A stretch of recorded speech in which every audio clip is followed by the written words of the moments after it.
Buenas tardes a todos. Nuevamente estamos arrancando con este ciclo de conferencias que está llevando el Centro de Investigaciones Arqueológicas, Antropológicas de Investigación Arqueológica de Tiwanaku. En este marco, hoy tenemos la eh, placer de compartir todo su conocimiento investigadores y es también profesor en la Universidad Mayor de San Andrés con el licenciado José Luis Paz Soria. En ese entendido voy a dar la hoja de vida del señor Paz Soria. Él es candidato doctor en arqueología en la Universidad Nacional del Centro de la Provincia de Buenos Aires, de Ciencias Sociales en el programa del doctorado en arqueología en Olavarría, Argentina. Es licenciado en arqueología de la Universidad Mayor de San Andrés, docente investigador en la misma carrera de arqueología de la Universidad Mayor de San Andrés. Tiene una experiencia bastante en lo que es de la investigación arqueológica, es docente investigador, también ha sido director de varios proyectos, especialmente en Tiwanaku, en el sitio arqueológico de Tiwanaku, en el que se ha encarado proyectos de conservación, preservación y de investigación. Estamos hablando de Pumapunku, estamos hablando de Pirámide del Capana, estamos hablando de Cantatarita, estamos hablando de varios áreas arqueológicas que circundan alrededor del sitio arqueológico de Tiwanaku. Principalmente ha trabajado como jefe investigador también allá en el gobierno municipal de Tiwanaku. Por otro lado, también ha sido trabajado en las instancias del gobierno central. Estamos hablando, ha sido jefe de la unidad de arqueología y museos del Ministerio de Culturas y Turismo entre 2011 y 2018. Ha sido también proyectista del Gobierno Autónomo Municipal, Departamental de La Paz, en la Secretaría Departamental de Desarrollo Social y Comunitario de la Dirección de Culturas del Gobierno Autónomo Departamental de La Paz. Así también tiene varia experiencia en la investigación. Hablamos de los proyectos de Chiripa en la ribera del lago Titicaca. Hablamos del proyecto de Cantapa, de Cayamarca. Ha trabajado en Charazani, que son los valles interandinos acá en la ciudad, en el departamento de La Paz.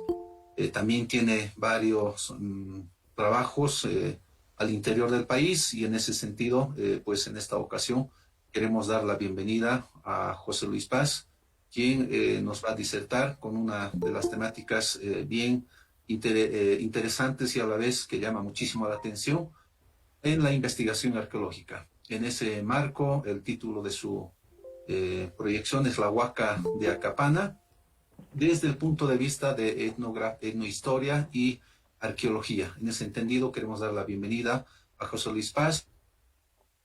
Se haga la disertación, estimado José Luis. Bienvenido a este ciclo de conferencias. Bueno, agradecer al Centro de Investigaciones Arqueológicas de Tiwanaku por la invitación. Para mí es un honor, un placer muy contento.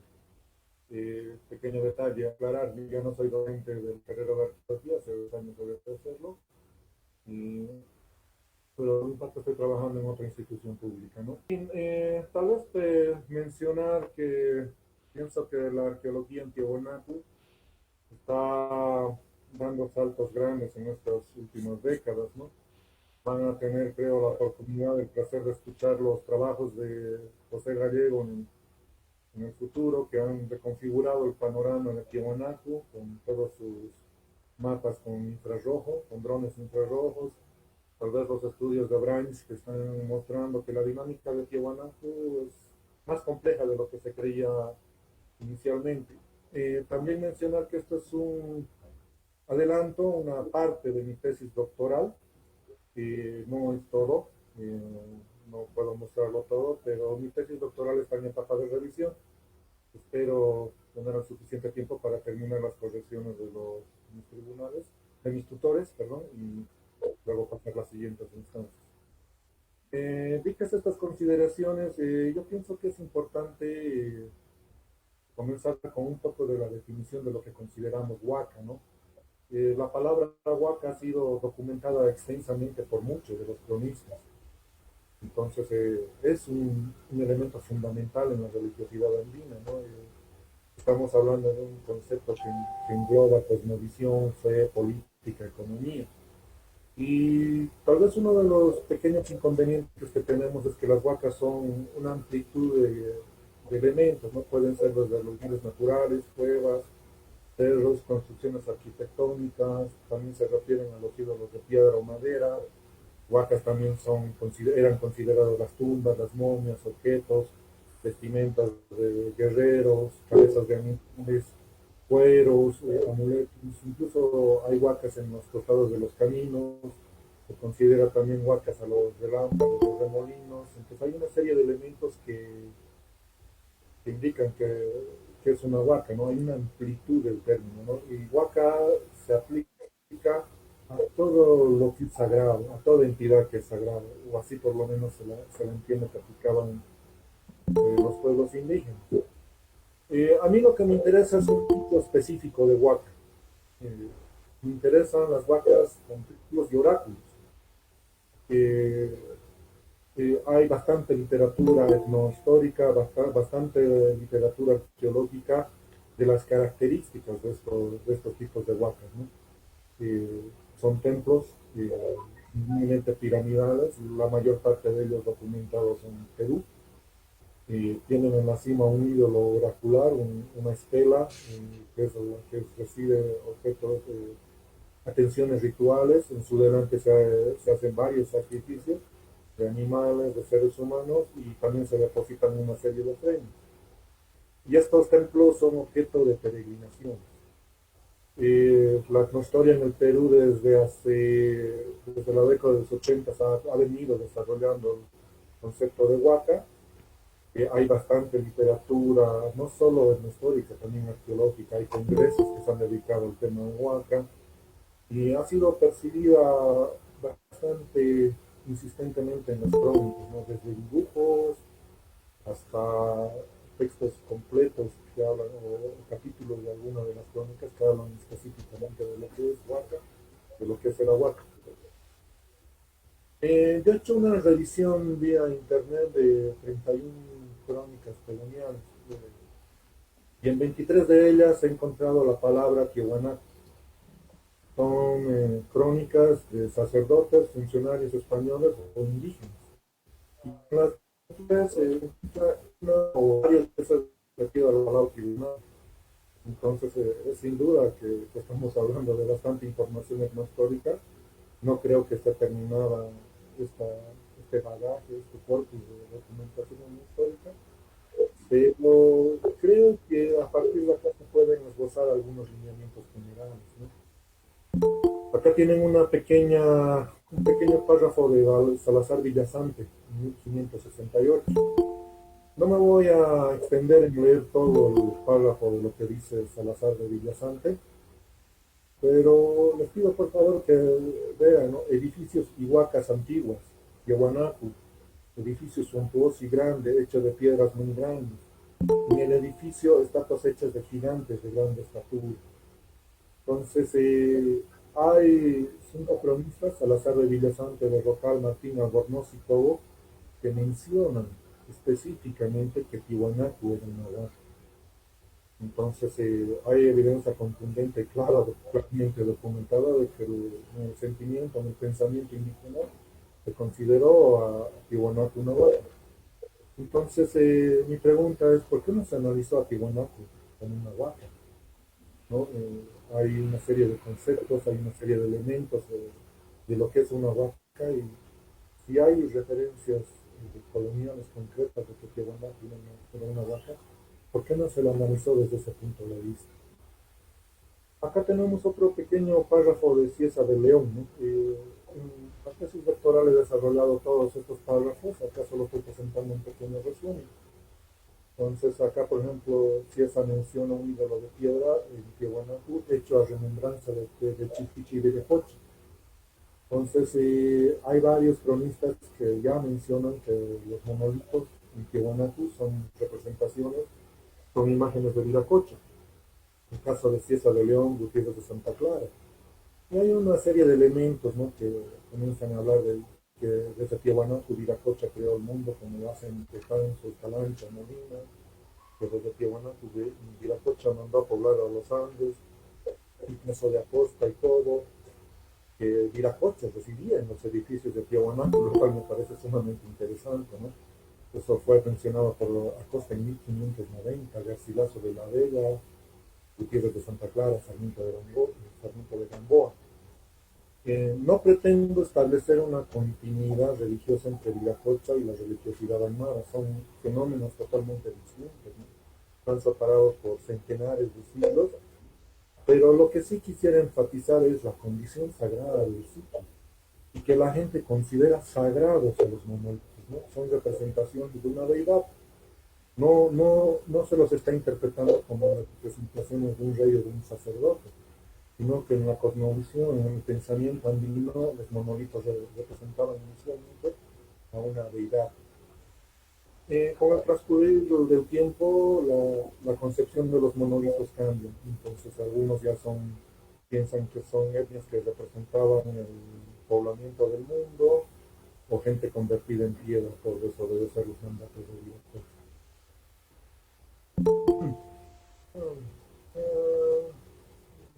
Por favor.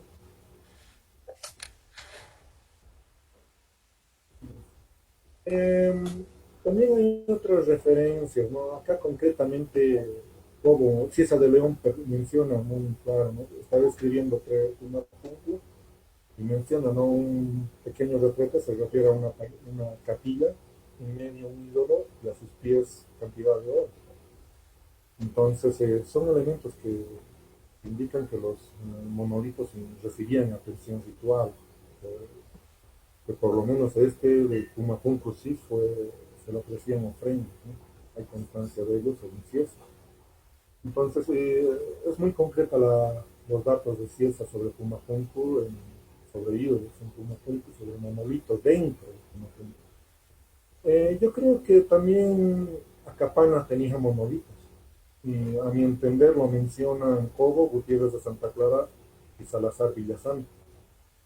Entonces, por ejemplo, Gutiérrez de Santa Clara menciona que en Tiahuanaco está un estanco cuadrado donde había mucha cantidad de agua y al pasar lo ves seco y había una estatua de piedra. Entonces, los estancos de agua, las estructuras con aguas, en rocas de Tiahuanaco. La más conocida, la más grande es la cima del templete de la pirámide de Acapana, producto de la intrusión colonial, o también el templete que se presume que existía en su cima, ¿no? Entonces, estancos de agua muy difícilmente pueden ser otras estructuras. Y lo que refiere Gutiérrez Santa Clara es la presencia de un monolito, ¿no? Yo pienso que hay mucha más información histórica que analizar, que reinterpretar, que darle un nuevo sentido.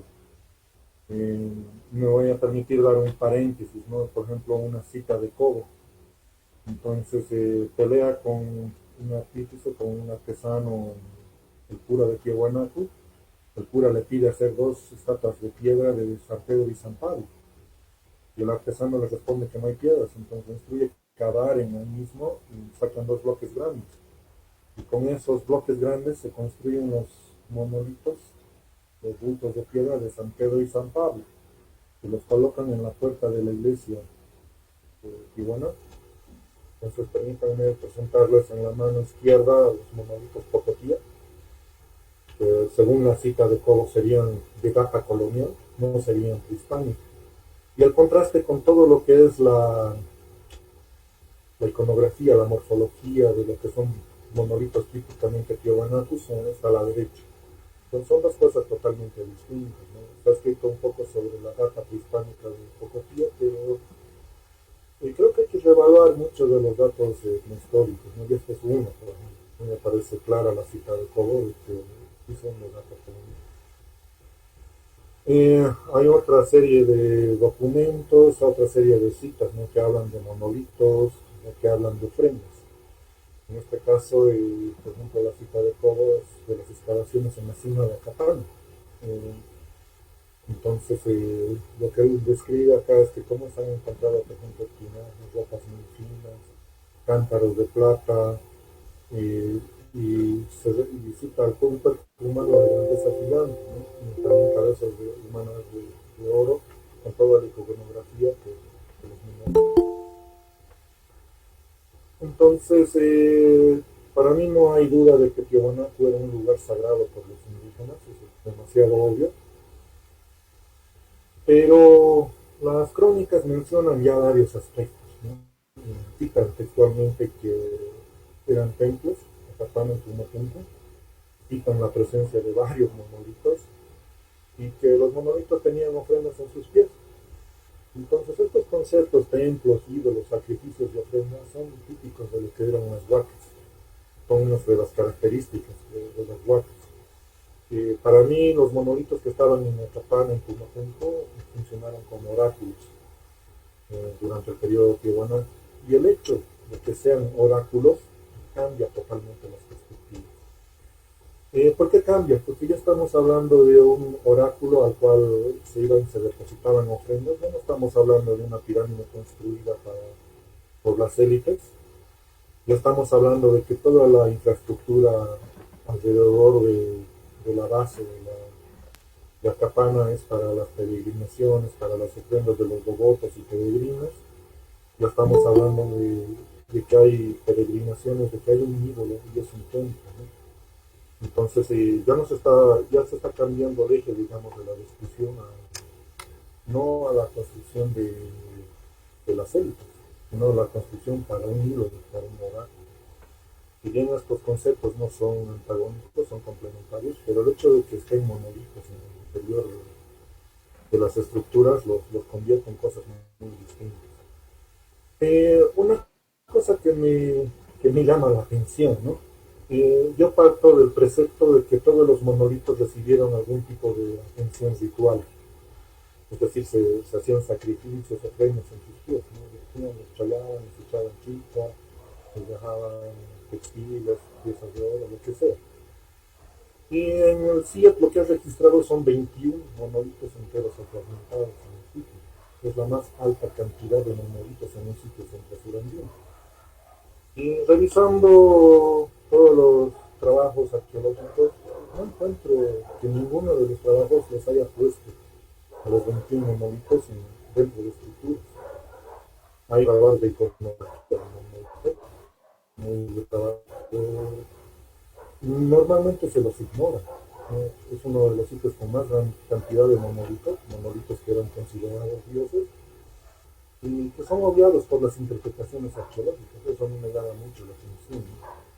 A mi parecer, yo creo que todas las estructuras del área nuclear de Tiwanaku, ya sea Capana, Pumapunku, Tlaxasaya, Pantacaipa, Putún, Quericala, Lacacol y otras más eran sagradas, eran templos. Se accedía a ellos a través de portales pétreos y en su interior se encontraban monolitos, los cuales eran adorados como oráculos. Entonces, todos estamos conscientes de los trabajos que mencionan de la sacralidad del sitio de Tiahuanacu, de los monolitos. Acá estamos hablando de que Tiahuanacu era una especie de panteón de Olimpo andino, ¿no? Donde estaba el sumum de la religiosidad, varios templos con varias deidades, con varias edificaciones, ¿no? Y la gente acudía, los devotos, los peregrinos, a rendir adoración a estos oráculos, ¿no? Los monolitos, a mi entender, funcionaron como oráculos y hay 21 en Tiahuanacu, descontando los pocotías, las cifras menores, pero aún así es alta la cantidad de monolitos. Entonces, para mí, tenemos que analizar la concepción de Huaca, ¿no? Para mí, las estructuras de Tiahuanacu, el área nuclear son sagradas, están monolitos ahí y hay bastante corpus teórico de lo que es una Huaca. Y eso es lo que pretendo, digamos, demostrar a continuación. Acapana es bastante conocida, sus dimensiones son 145 metros de largo, 120 de ancho y 18 de alto, ¿no? Se sabe que son 7 plataformas sobrepuestas detectadas por resistividad eléctrica.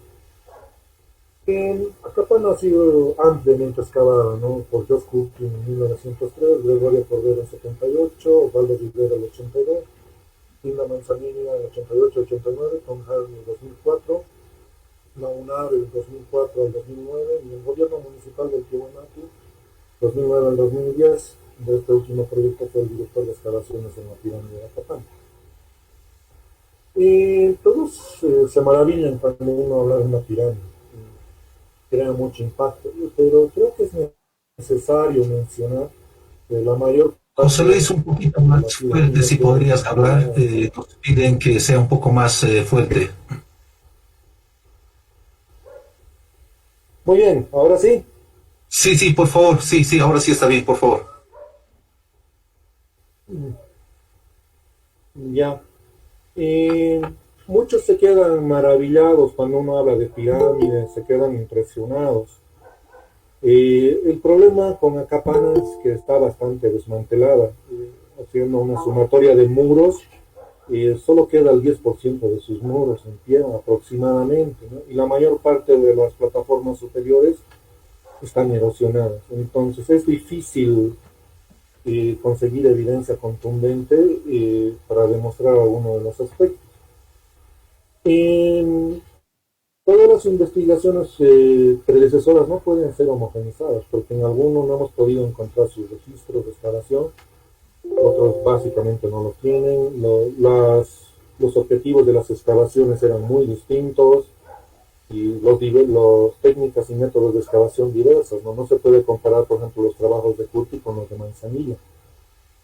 Entonces hay escasos análisis arquitectónicos, estratigráficos y de materiales, y los que hay son realmente valiosos. Entonces yo pienso que Acapana es una de las estructuras más excavadas y tal vez la menos comprendida. ¿Qué es lo que hice? ¿No? He creado una especie de línea base.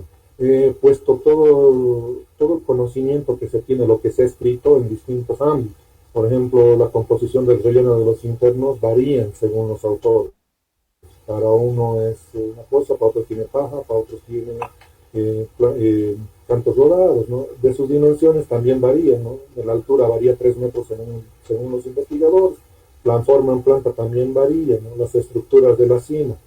Algunos hipotetizan que hay un templete en forma de cruz andina, otros creen que es un foso con taludes fuertemente inclinados, que la escalinata puede ser una o dos, según el investigador, los tipos de cimiento, tal vez los muros es lo que menos varía, ¿no? Las técnicas de construcción, lo que para algunos rellenos de cel construcción, para otros son rellenos detrás de los muros. Los pisos, ¿no? Algunos citan gravilla, otros citan arcilla. Las puertas líticas no solo difieren en cantidad y en forma, ¿no? Algunos solo representan uno, otros representan cuatro. Los canales, la cronología y el uso, ¿no? Sin embargo, hay un dato que sí me llama la atención, ¿no? Pese a que todos estos datos son en la mayor parte de los casos antagónicos, hay un dato que es llamativo para mí, ¿no? Lo que se llaman ofrendas. En Acapana existen 137 ofrendas, desde Lina Manzanilla hasta las excavaciones de la Lina. Se han registrado 137 pozos, acumulaciones de huesos, la mayor parte, el 90% en la base de la pirámide. Y se han registrado 25 sacrificios de humanos y animales, que también han sido contabilizados como ofrendas, pero la mayor parte de ellos están completos. Entonces, ¿por qué tanta ofrenda? ¿Por qué tanto entierro? Principalmente en la base, ¿no? Vamos a intentar responder esa pregunta más adelante.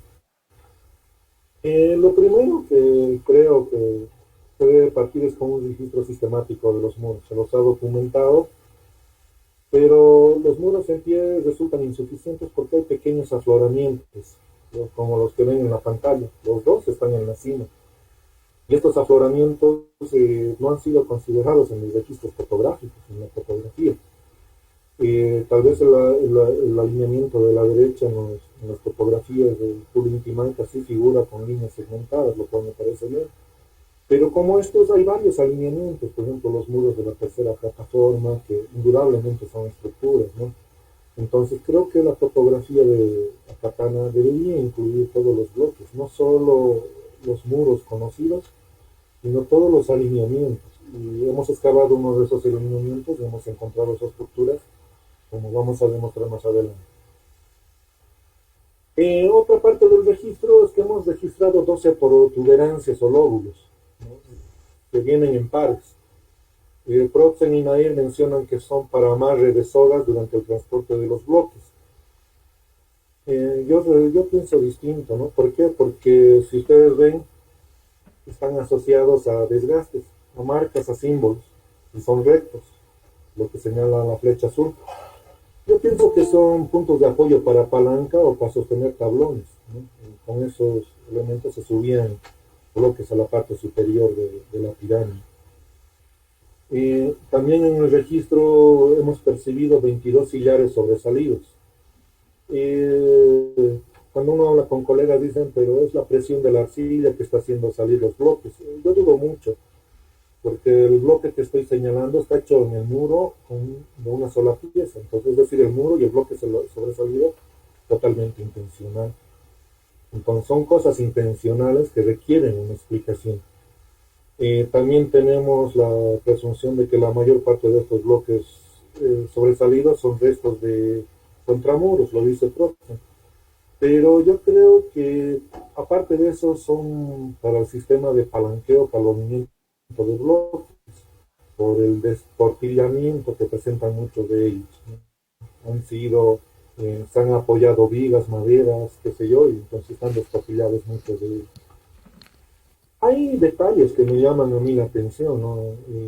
Por ejemplo, hay cornisas sobrantes. Tenemos una fila de cornisas en la plataforma 1 y la otra fila de cornisas en la plataforma 2. Y al medio tenemos 7 cornisas flotantes, ¿no? Sobrantes. Pues, bueno, aparentemente tendrían que ser de una nueva plataforma que se está construyendo según Branes, pero para mí son elementos que estaban en pleno traslado. Son bloques y cornisas que estaban siendo subidos a la pirámide. Y creo que en la pirámide hay bastantes reparaciones de muros. Lo que tenemos acá es una reparación menor. Se puede ver cómo cambia el número y el tamaño de los sillares. Y esto demuestra que la pirámide en tiempos prehispánicos tenía problemas. Podemos ver otra reparación en donde se inserta un bloque de andesita, ¿no? Estos tipos de reparaciones ya fueron percibidos por Proxen y Nair.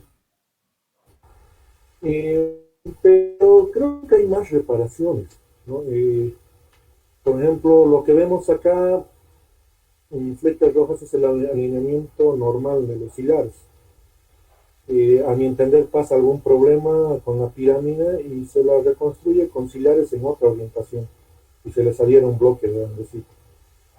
Entonces hay bastantes, tenemos creo que de estas 4 reparaciones, tenemos de otros tipos. Entonces en toda la pirámide hay una constante reparación de muros.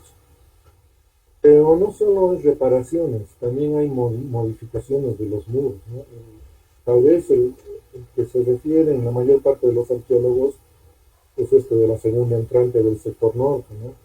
Están los bloques de andesita,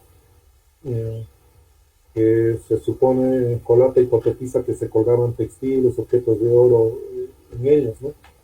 Y yo creo que más bien son paneles, ¿no?, sobre los cuales se representaban figuras o alguna escena. Y lo más interesante es que toda esta representación estaba complementada con una simulación de cascada. El muro que estoy señalando en este momento, no he encontrado solo he encontrado una interpretación de que sería un muro colonial. Yo discrepo fuertemente con eso. Creo que el muro servía para que el agua proveniente del rebalse de la cascada no se distribuya por toda la plataforma. Entonces es un muro de contención del agua para conducir el agua al vertedero que está en las proximidades, ¿no?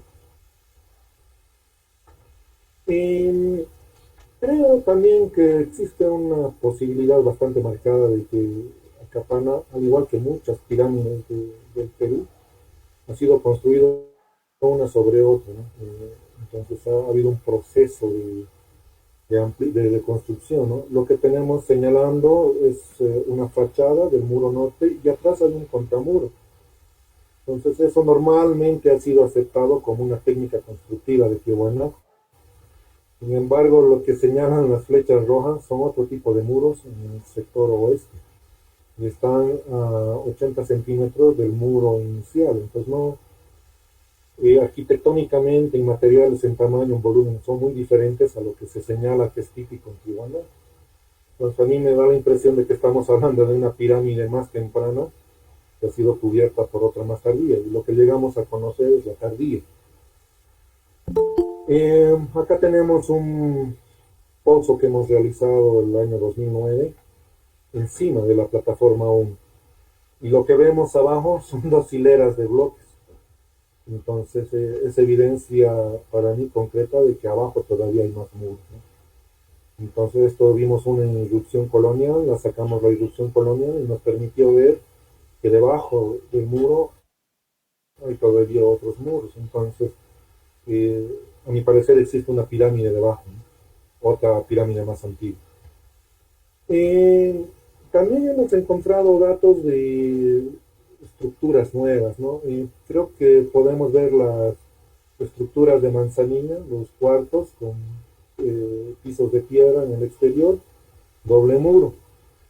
Y estas son las excavaciones del 2009 que hemos realizado, ¿no? Entonces, hay un pequeño detalle. Estas nuevas estructuras están unos 70 metros más arriba. No están al mismo nivel, sino que parece que es aparentemente parte de otra plataforma.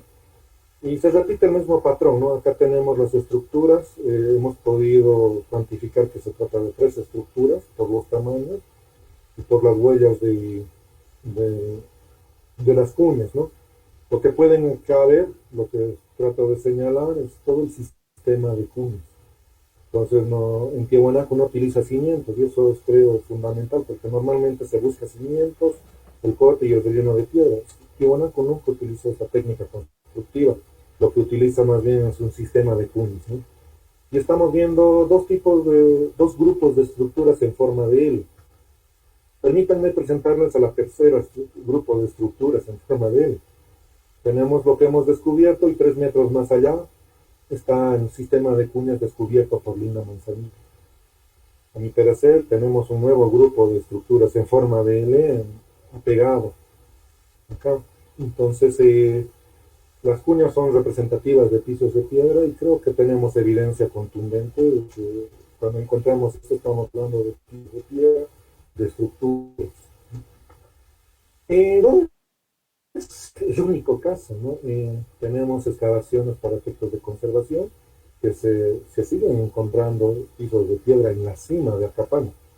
Estamos hablando de un nuevo grupo de estructuras y las excavaciones anteriores lo que sí encontraron fueron los sistemas de cuñas, asociados a canal. Acá podemos ver toda la hilera del sistema de cuñas. Entonces, existen varios sectores del sistema de cuñas. No solo eso, acá tenemos también los pisos de piedra. Esto visto de los cuartos de Villa Manzanilla, 48 metros y 82 metros en el sector sur de Acapana. Entonces estamos viendo nuevamente pisos de piedra, restos de muro de estructura. A mi entender, en la cima de Acapana hay 6 grupos de estructuras parecidas a las de Linda Manzanilla, habrá que confirmar en el futuro, pero esto te reconfigura toda la cima, ¿no? No estamos hablando que la cima era plana, sino más bien que existía bastante actividad en la cima. Creemos que, bueno, sabemos que todos estos grupos de estructura están afuera de esta estructura masiva, que posiblemente sea un templo. Creemos que esta estructura masiva está asociada a los portales, es solo una especulación en este momento, pero estamos hablando de dos cosas muy distintas, ¿no? Un templo prehispánico masivo con sólidos, grandes bloques de andesita revista, y en el exterior estructuras como las encontradas en Linda Manzanilla con pisos de piedra. Entonces creo que hay que reconfigurar, rediseñar el aspecto de la cima. En las excavaciones del 2009 hemos hecho una pequeña trinchera en el sector sur. Nuestra sorpresa fue encontrar esto, ¿no? Paredes de sal o de salitre. Es muy probable que las plataformas 6 y 7 hayan sido construidas con sal, con arcilla, perdón. La sal, las paredes se humedecen, la sal se filtra de forma vertical en las paredes, forma una pequeña costra milimétrica y son lo que quedan de los muros de adobe. El hecho de que tenga muros de adobe la pirámide cambia la perspectiva. Estamos hablando de un proceso de construcción mucho más rápido, menos costoso. Y lo que tenemos en los pisos son pisos de arcilla. Entonces, aparentemente la pirámide pudo haber sido construida en cortos plazos de tiempo. No digo que haya sido fácil, sino que la construcción de la pirámide demandó mucho menos de lo que inicialmente se pensaba. En la misma trinchera, esta es la esquina primera entrante de la plataforma 2 del sector sur. Lo que pueden ver acá son los restos del muro, la esquina de la segunda plataforma. Entonces, lo que hemos hecho es encontrar esto y excavar delante de esto a tratar de encontrar el piso. Nuestra sorpresa fue encontrar esto, la imagen de la derecha. Estamos hablando de un sistema de soportes de contrafuertes, intacto in situ, donde se insertan los contrafuertes en la pared y que es rellenado para colocar un muro delante, ¿no? Entonces, hemos logrado fechar esto. Acá tienen el fechado, van a disculpar, tengo acá una 1135, ¿no? Entonces creemos que en las postrimerías del periodo Tiahuanacu se comienza a ampliar, se comienza a colocar nuevos muros delante de los antiguos. Se trata de una sobreposición de pirámides, ¿no? Se está tratando de ampliar el tiempo. Un poquito.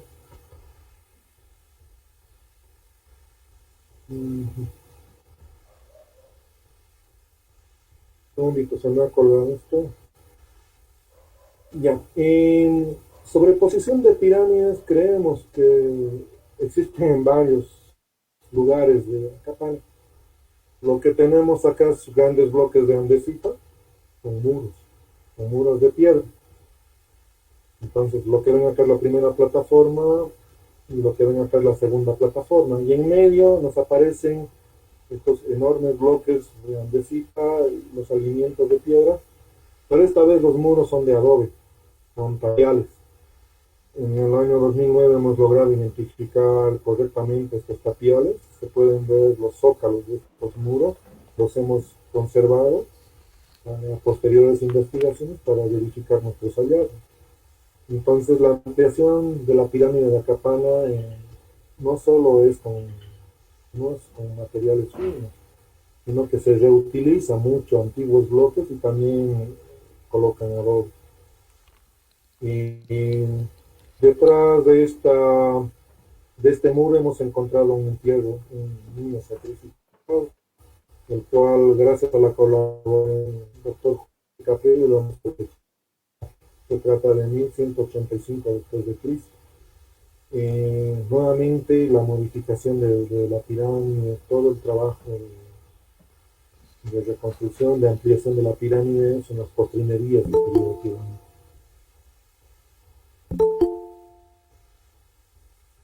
Y también, ¿no?, el sector excavado por Gregorio Corbero, ¿no?, es ampliamente conocido. Se han hecho una serie de hipótesis sobre estos muros.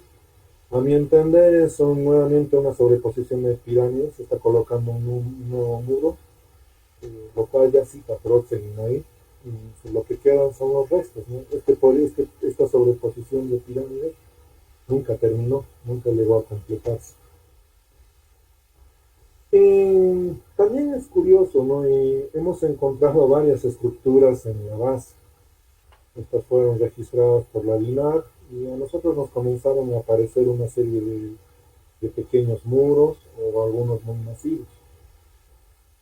Hemos tenido la fortuna de fechar algunas de estas pequeñas concentraciones de materiales a través de una colaboración con Guido Valverde.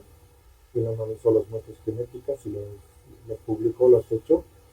Y uno de estos agrupamientos de materiales nos salió en 1056 después de Cristo.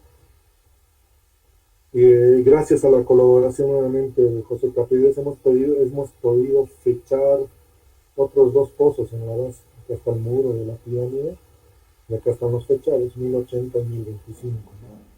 Entonces tenemos 4 ofrendas fechadas en la base, todas en el rango del 1000 y 1080.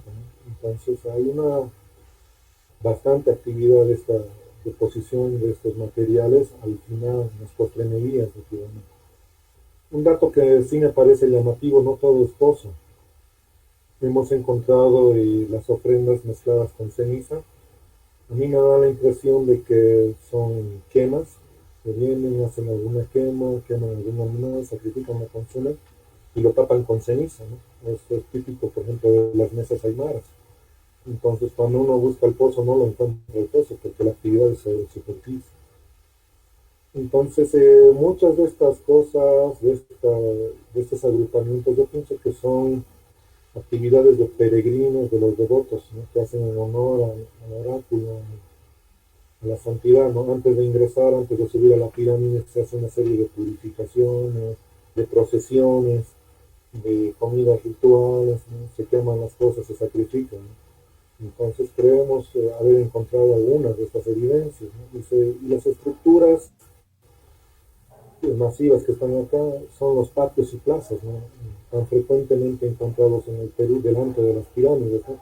Patios, plazas para la purificación de los peregrinos, para procesiones, bailes, cánticos, ¿no? Entonces, creemos que el modelo de Huacna se ajusta por todas estas circunstancias.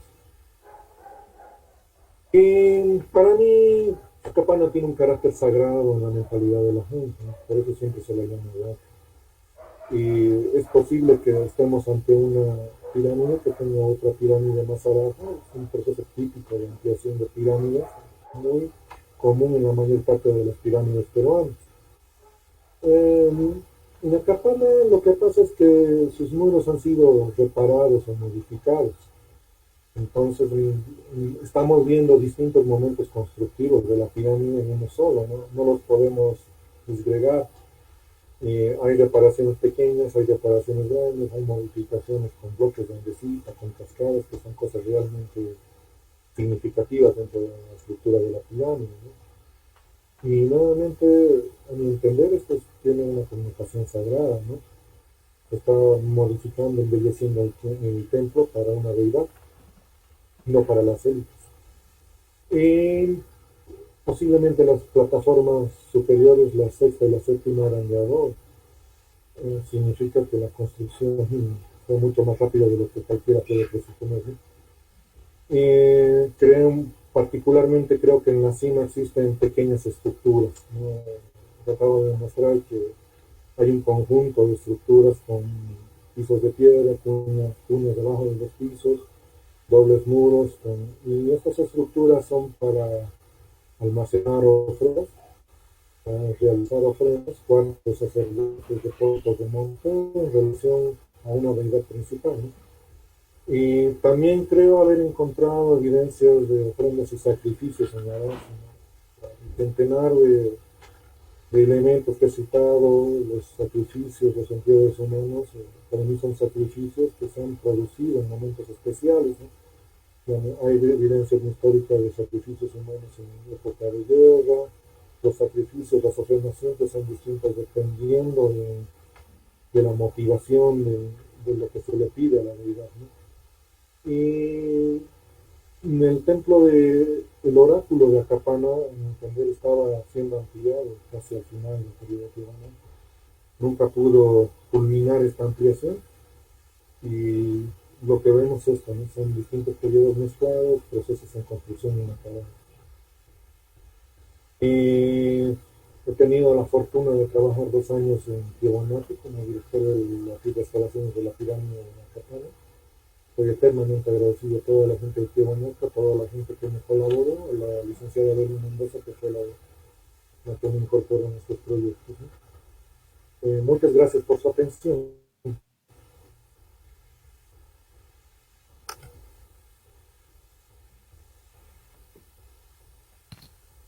Julio. Gracias.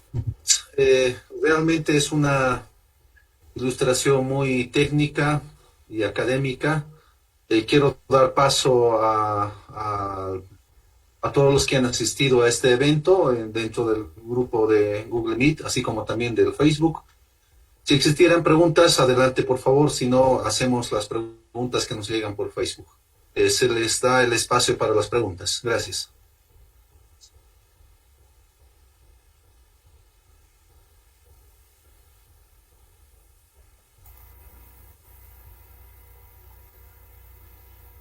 José Luis, hay preguntas en el grupo, por ejemplo, a Juan Solimán Álvarez, Alvites, pregunta, ¿cuál sería la ubicación cronológica del surgimiento de la alta civilización en Tiwanaku?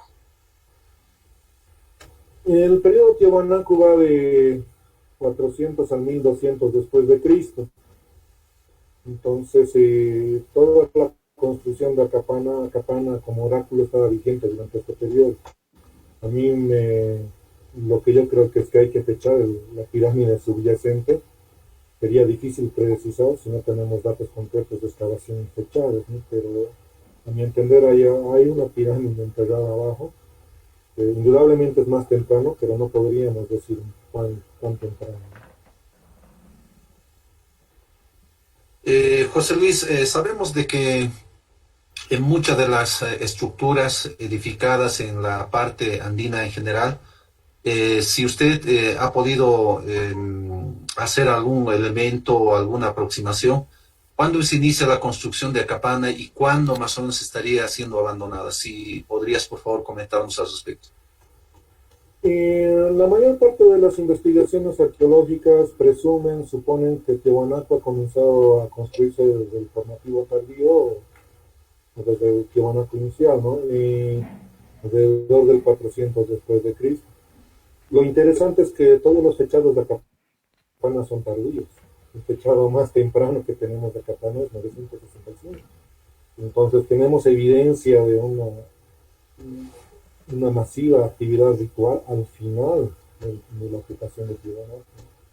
Entonces, a mí me gustaría que todas esas presunciones del inicio de la construcción de Acapana sean fechadas, pero hasta el momento son simplemente hipótesis. Si me permites, Julio, una pregunta del doctor Branch, ¿no? Me Adelante. pregunta si es posible diferenciar de las ofrendas Tiwanaku de los otros periodos. Por supuesto que sí. La mayor parte de las ofrendas están asociadas a materiales Tiwanaku. Estamos hablando de querus, de vasijas típicamente tiwanaku, con iconografía tiwanaku, y eso es lo que hemos encontrado. Si bien se reportan materiales incaicos a algunos de los investigadores, no hemos encontrado ninguna ofrenda incaica, no hemos encontrado ningún pozo inca. Sí se han encontrado fragmentos incaicos en varios sectores de la pirámide, pero ofrenda como tal no lo hemos encontrado. Los documentos históricos hablan, por ejemplo, que muchas de estas vasijas son rotas intencionalmente, como son para la deuda, nadie más puede utilizarlas, ¿no? Y tenemos ese patrón Tiwanaku. La mayor parte de estas ofrendas están frisadas internacionalmente, intencionalmente, y son nuevas todas estas vasijas, ¿no? José Luis, hay otra pregunta. ¿Se ha encontrado alguna construcción asísmica en Acapana? Y yo pienso que Acapana es una estructura monumental, mucha inversión de tiempo, de recursos, pero lo que muestran los muros es que han sufrido problemas. El hecho de que hayamos podido distinguir modificaciones, reparaciones, significa que hay problemas en la pirámide. Estos problemas para mí son producto de, uno, presión de los rellenos, humedad, o simplemente falta de cálculo en el volumen, ¿no? Pero hay bastante reparación en todos los muros de Acapana. Lo importante es saber distinguirlos, ¿no? ¿A qué tan antisísmico o no?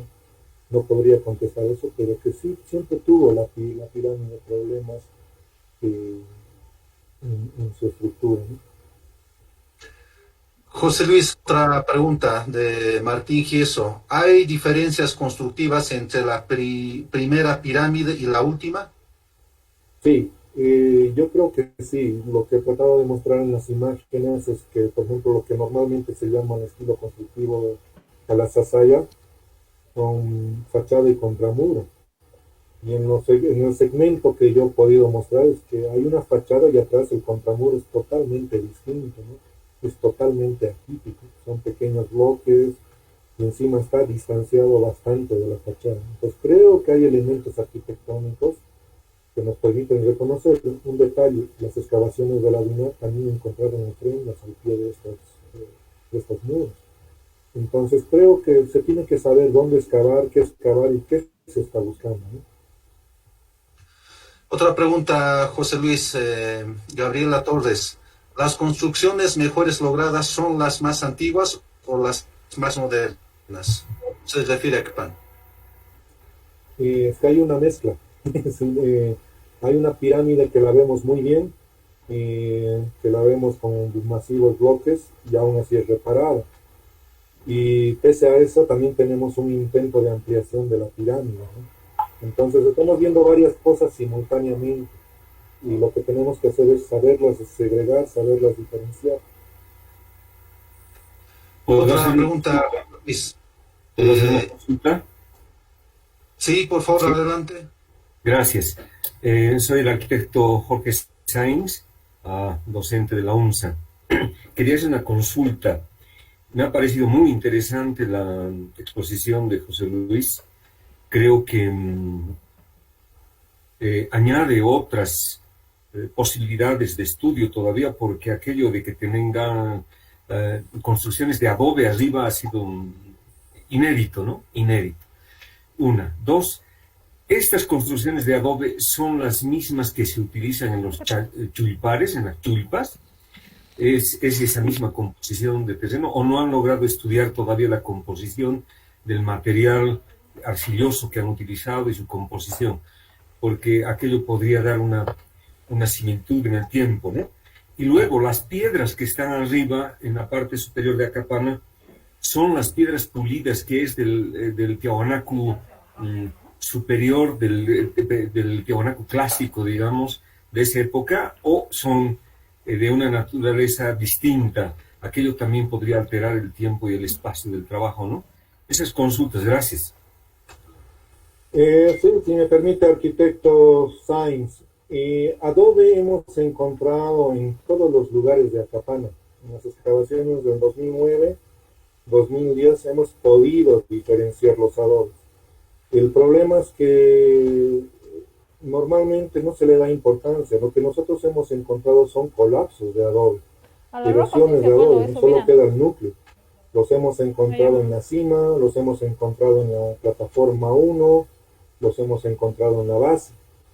Y estamos hablando de distintos tipos de adobes. En las modificaciones de las pirámides son tipo tapiales, Tu gorrita en no me otros deja la igual. sectores son tipo adobes más pequeños, ¿no? Entonces, yo creo que algunas partes de la pirámide en combinación de piedra y adobe. Pero lo que sí estoy seguro es que la plataforma 6 y 7 en algún momento eran de arcilla. Por eso vemos las paredes de sal. Entonces, cuando uno ve las imágenes de Acapana todo hecho de piedra, yo respetuosamente discrepo, ¿no? Creo que tenemos evidencia contundente de que algunos sectores de Acapana eran plataformas de arcilla. Sobre la relación con los tulpares, creo que son periodos posteriores, técnicas muy diferentes, ¿no? Y creo, bueno, la mayor parte de los arqueólogos hipotetizan que Acapana estaba vigente en el periodo clásico. Es muy probable por la arquitectura, por todo lo pulido, pero los fechados no nos dan todavía. Yo creo que es un problema de contexto, ¿no? Todavía no hemos encontrado los sectores más tempranos de la pirámide. Y todos los fechados que tenemos por el momento son bastante tardíos. Y para mí es un problema de muestra de investigación. Esperemos que con el futuro podamos fechar otros sectores de la pirámide y poder definir mucho más esto, ¿no? José Luis, otra pregunta. María Cruz, ¿cómo explicas la fase constructiva de adobes que nítidamente aparecen en diferentes sectores de Acapana? Y, a ver, yo creo que Acapana en sus primeras plataformas son bastante sólidas, son bastante consolidadas por el peso que resisten arriba. Pero hay plataformas de adobe y hay estructuras de adobe que se adicionan a estas plataformas. Entonces son fenómenos distintos, ¿no? El fechar uno de estos sería sumamente interesante, ¿no? Me gustaría fechar los muros de adobe, me gustaría fechar las estructuras de adobe que hemos encontrado, ¿no? Pero estamos hablando de que Acapana no es solo piedra, es adobe, ¿no? incluso Mario Pachagón ha encontrado adobes de colores en la plataforma 1. Entonces, estamos hablando de una complejidad arquitectónica mucho mayor, ¿no? Entonces, ¿Te lo vas que a hay que comer? saber es qué excavar, qué se encuentra Te lo voy a y poner a cómo calentar ya. insertarlo en un corpus teórico. Otra pregunta, José Luis. John, de turismo. En las construcciones de la pirámide de Acapana, ¿se ha evidenciado algunas similitudes en la construcción con la cultura inca? Hay varios cronistas que mencionan, ¿no?, que los incas copian el modelo de Tiahuanaco, el Cobol principal, ¿no?, que incluso mandan sus arquitectos que el inca viene y dice, construyanme algo parecido en el Cusco. Entonces, tal vez la monumentalidad, lo impresionante de los bloques movidos, pero arquitectónicamente son dos cosas distintas, ¿no? Los trabajos de George Tiun lo demuestran, ¿no? Estamos hablando de dos cosas muy distintas. Otra pregunta, José Luis, de Vania Susana Calle Quispe. Respecto a otras huacas en otros lugares, ¿existe alguna alineación, eje territorial para la ubicación específica de Acapana? ¿Y qué características territoriales presentan en las huacas para ser identificables?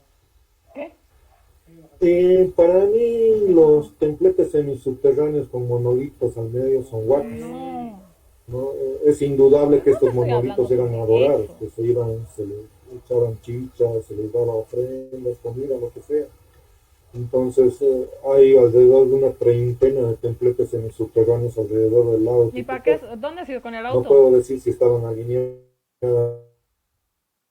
o no, ¿no?, pero de que hay muchas de estas, sí, y lo importante sería analizarlas como huacas, ¿no? El hecho de plantear, por ejemplo, otros preceptos teóricos, creo que contradice contra el sentir, contra todo lo que ha vivido la cosmovisión de la Junta en Aymara principalmente.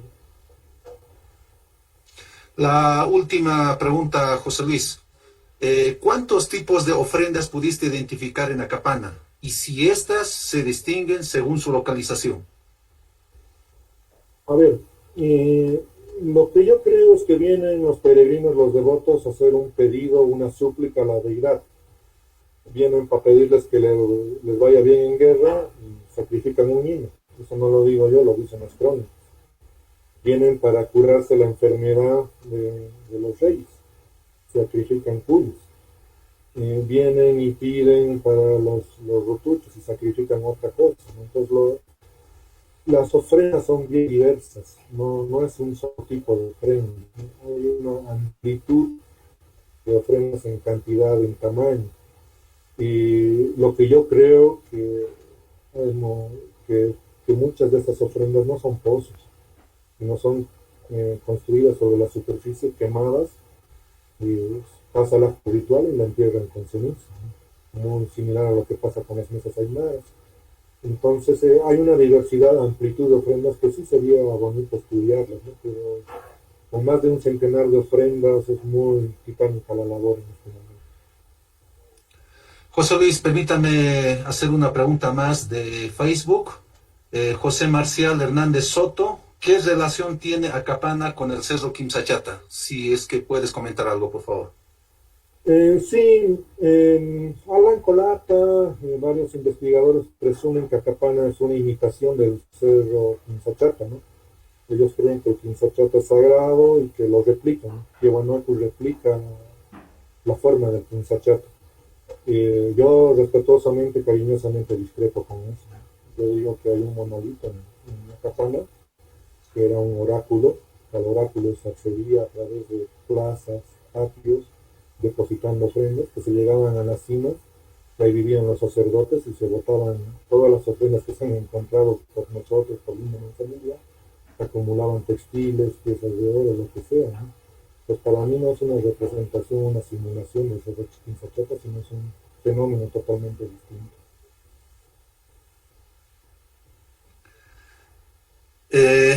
Gracias, José Luis. Agradecemos a todos, tanto en el grupo Meet como también en el Facebook institucional, que nos han hecho el seguimiento.